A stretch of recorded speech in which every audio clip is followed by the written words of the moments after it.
What's going on, guys? Gonna do a quick trade recap on some of the trades that I took today. One of the trades would have been AMC. You can see AMC, after this big sell-off, this big upper shadow wick, we put in a nice 10-minute flag into our 819 area pivot. At first it was a 5-minute flag into the 835 area pivot over here, and this is where I actually got my first ads at $8.40. Then I flipped over to the 10 and I noticed bigger picture was actually going to be off of the 820 pivot. So as soon as we flush over here into 812s, I average down on my position and I get 826s from 840s. And on the first 840 ads, I did take a piece off at 847 right over here, right before this flush. So we flushed down, we end up coming right back up into 840s. Didn't take any off there, still sitting in my 826 average. Then we get a nice pop right here into 847s. I take another piece off just to mitigate some of my risk. And then we start kind of trading sideways, holding this lower trend line. Risk at this point was off of 810 because I've already taken some profit off of the trade. And then right over here we get a nice pop into 860, and this is where I take my last piece off. It did end up, coming back down, kind of putting in another flag here and extending to 915, but it's okay. I was able to catch and profit on a piece of the pie, and that's all that matters. So this is one trade on AMC. And another trade, which was a sympathy to AMC, was Bed Bath & Beyond. And I actually took one trade over here. You could see Bed Bath & Beyond kind of have this nice high volume push right here into our $3.75 area resistance. And as we start pulling back, this was actually a 5-minute flag I was looking at. I was looking at this flag off 370 pivot. This is our resistance. It's now trying to act as support. Volume at the time, was nice. There was low selling here, so it was a really nice setup. I got long at $3.71 right into the 370 pivot. And then, we kind of come up into 372, 373. Didn't get any off. Was looking for the extension through 375 and see if we can come back up and test highs. Reason for this trade was because AMC had just cracked 9. And I was looking for AMC to hold the pivot on the 1 minute. We did over here, and then we started pushing up. So then I'm like, okay, it's go time. Bed Bath & Beyond is going to follow AMC as it did over here. Let's see if we can, profit off of a move. Ultimately, sellers walk in, we get stuff down, and I stopped my whole piece actually at $3.65. So this was a little small paper cut, nothing too crazy. Risk to reward was nice. Setup I'd take any day. Next trade on the day would have been COMS. COMS was a nice one, had a few trades on this one. So first trades on COMS would have been right over here off the 12.32 pivot. You could see a nice push into the open, kind of come down and hold this 11.5 area. As soon as we start curling up right over here, I get long at 12 cents and 0.1232, added 12.3, 12.3, 12.3, 12.35, 12.35. So I had about 12.3 average on it, and I noticed, right when we broke this pivot, we pulled in, and I got long in this area, kind of on this 1-minute flag setup. You could see VPA high volume push, low VPA pullback into our 12 pivot and held. Buyers on the tape were also stepping up, so I knew this, I could be early to a nice move over here. We end up getting a nice push into high a day, which was around 12.5. My rule, always take a piece off into high a day in case you reject. First piece came off 12.5, and then majority of my position came off at 12.92 and 13 cents into the ask right over here. We start, flushing back into our 11.5 area pivot. I was risking off of 11.5. We, didn't quite hit it over here. We hit 11.65. Then, we come back up. We form that kind of triple top look. We knife over here. I'm like, okay, I had my trend line drawn. It went something like this. Oops. Go ahead and draw that out for you so you guys can, know what I'm talking about.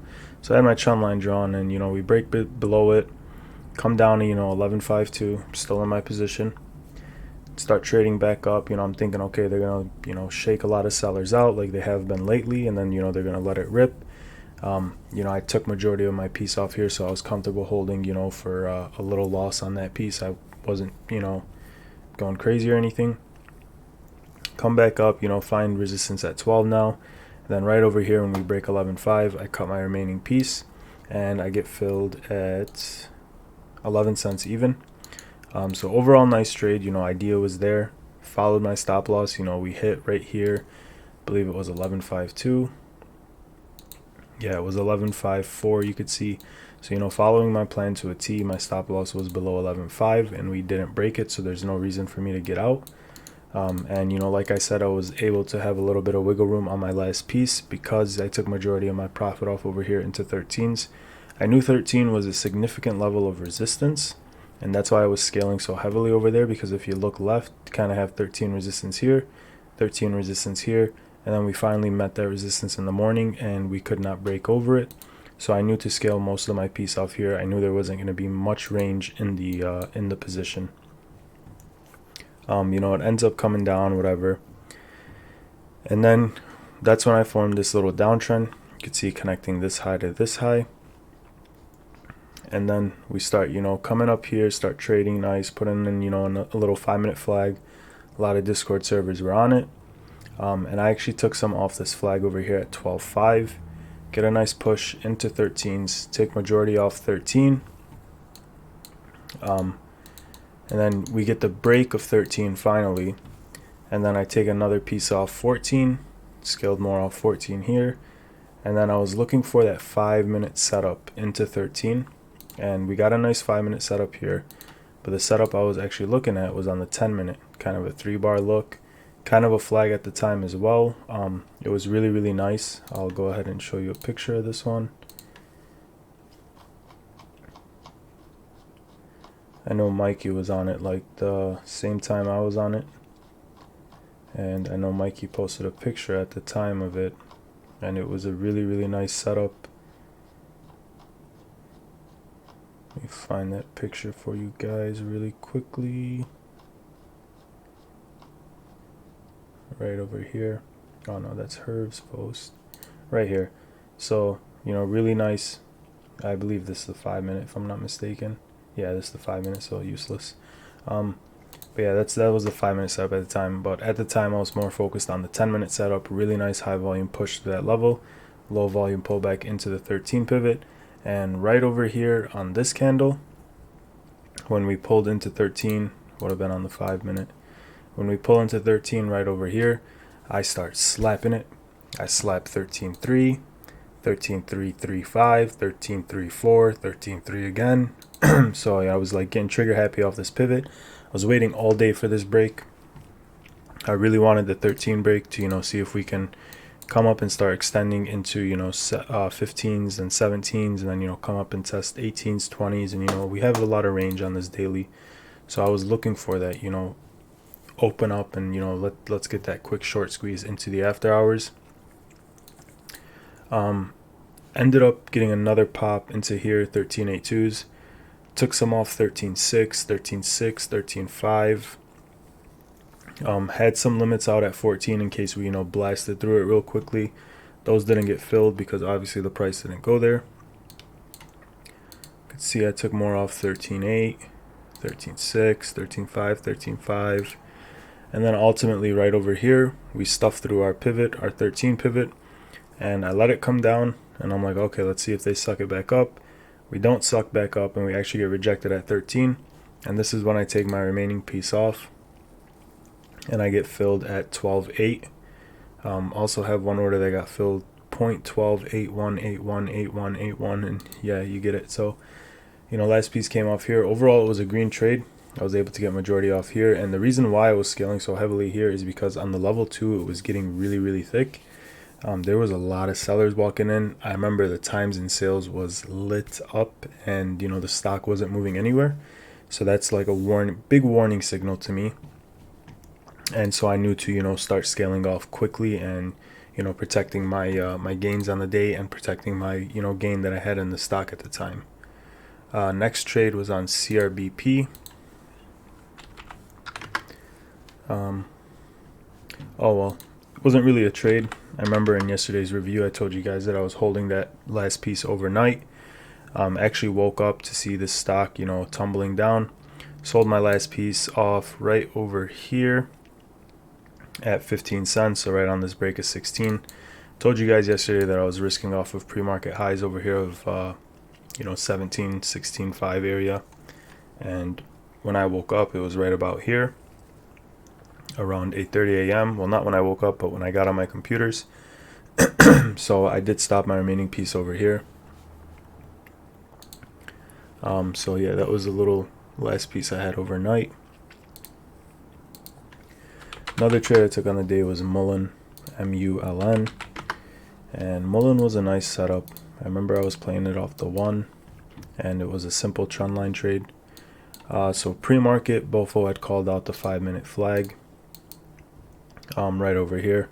So got long this one, 21.7. Get a nice pop through 22s, take some off into 22.3, and then take more off into 22.1s. And then we start coming, oh, I see I got more orders here, hold on. Yeah, so 22.2s, 22.1s. And then we ultimately, come back down into here. Had my last piece, and I'm like, all right, I don't want to go into the open and, let this thing flush. So stopped my remaining piece at 22 even.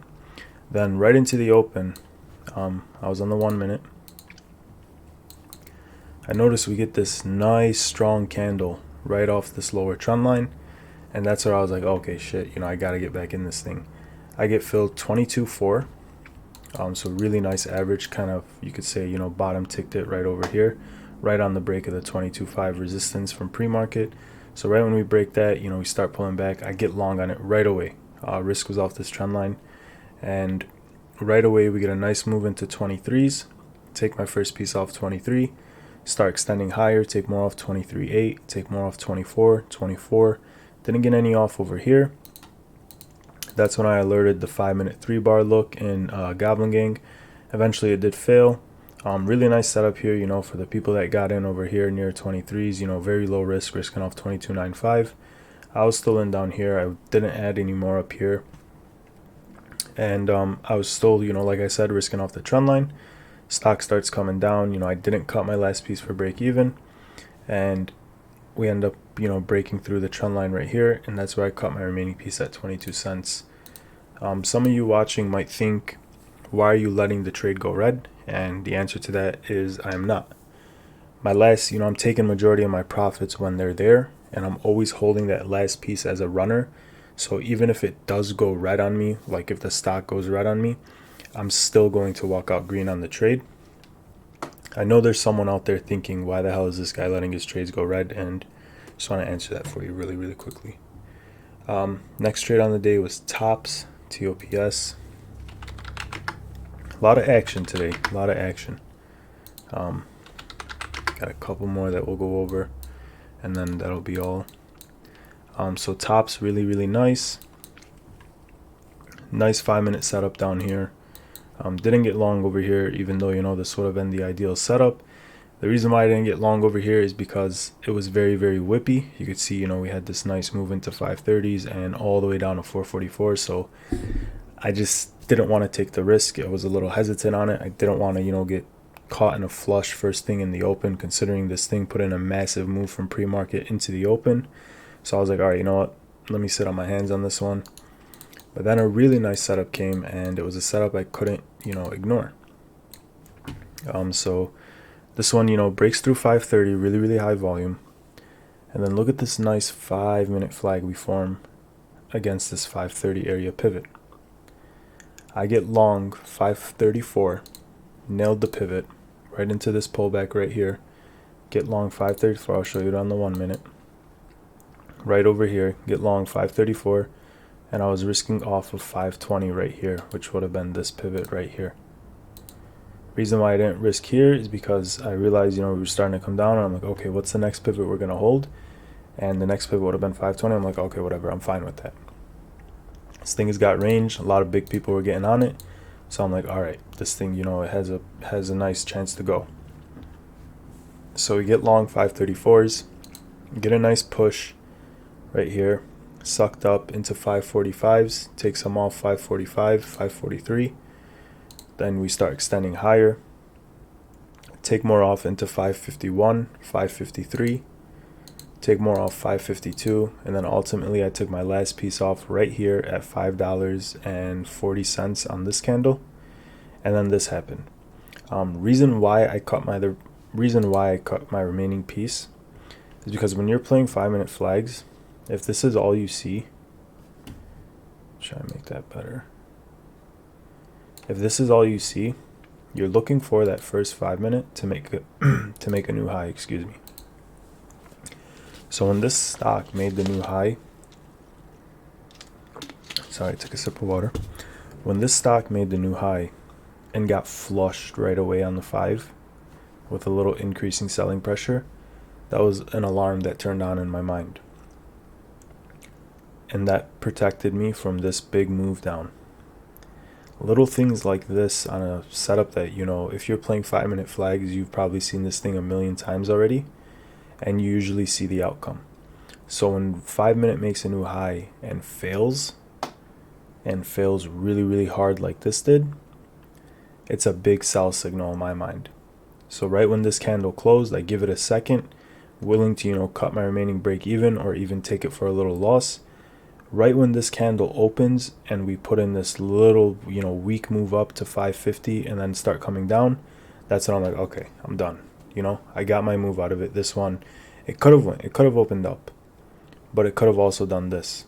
And what I was doing was protecting myself from this big move down that would have been a terrible trade.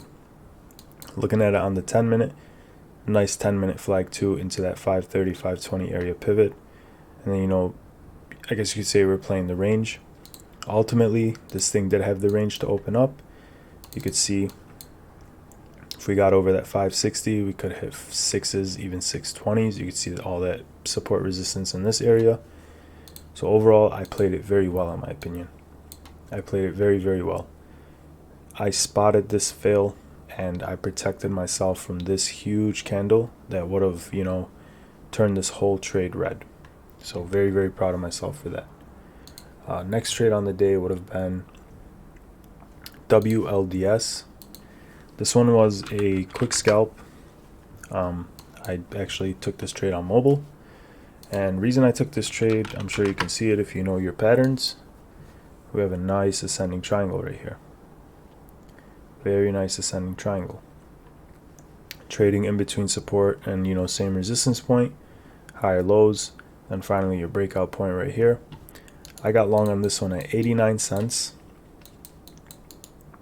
So I literally, you know, caught the breakout perfect. Got long right here, 89 cents on a limit. Right when I get long, we get a pop into 93s. Take my first piece off into 93. Get another pop into 94. Take another piece off 94. And then when we pull back into 89 over here, I cut my remaining. Reason for that was because very low volume, and also a very nice friend of mine had texted me and said, remember your rule, Sal, it's low volume, correct? WLDS.